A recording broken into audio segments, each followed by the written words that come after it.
হাইকোর্টে জোর ধাক্কা খেলেন অভিষেকের বিদেশ যাত্রার মামলা খারিজ করলেন বিচারপতি। দেশে নয় বিদেশেই চোখের চিকিৎসা করাতে অনড় অভিষেক। আগে এসএসকেএমে চিকিৎসা করান পর্যবেক্ষণ বিচারপতি সৌগত ভট্টাচার্য। কোথায় যাবেন উনি?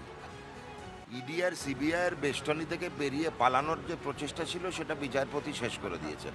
এসএসকেএমে এলে ভালো, যা ডাক্তারবাবুরা আছেন পশ্চিমবঙ্গের নাগরিকদের চিকিৎসা ওরাই করছেন, তাদের দৃষ্টি পশ্চিমবঙ্গের ডাক্তাররা পশ্চিমবঙ্গের নাগরিককে দিয়ে দিয়েছেন। অভিষেক বন্দ্যোপাধ্যায় কোন চোখ চান জানেন না তো?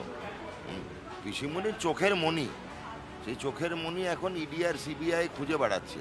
পালানোর প্রচেষ্টা ছিল, লক্ষ্মণ রেখা টেনে দিয়েছে বিচারপতিরা। এলিয়ার কোথায় যাবে? মার্কিন যুক্তরাষ্ট্রের সেবাশ্রয় খোলার চেষ্টা করলে সেটা দেখতে পারেন।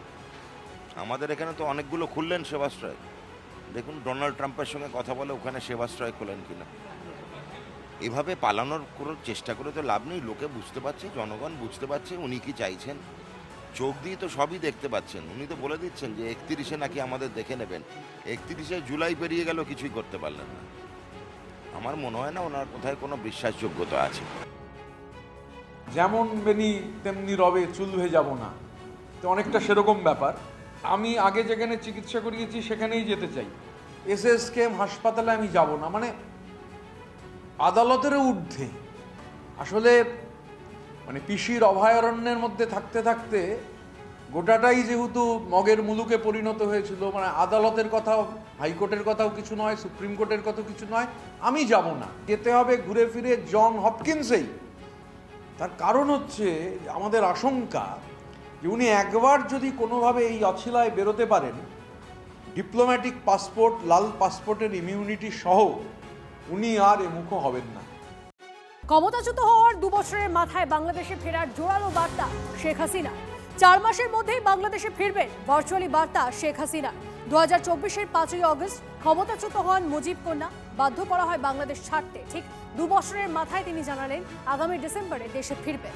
বাংলাদেশের বর্তমান প্রধানমন্ত্রী তারেক রহমানের কাছে আওয়ামী লীগের ওপর থেকে নিষেধাজ্ঞা তোলারও আবেদন Sheikh Hasina. Whatever fate awaits me, I will return to my people. I cannot stay away while my beloved countrymen are suffering. I know I may be detained, I may be sent to prison.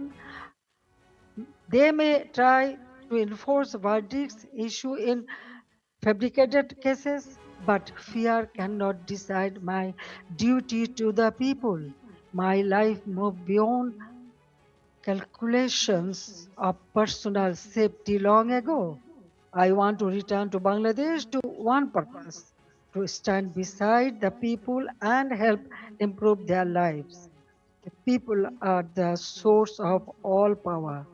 I believe in them, I trust them, I love them, and I will return to them. Bangladesh people suffered a lot, but I cannot take it.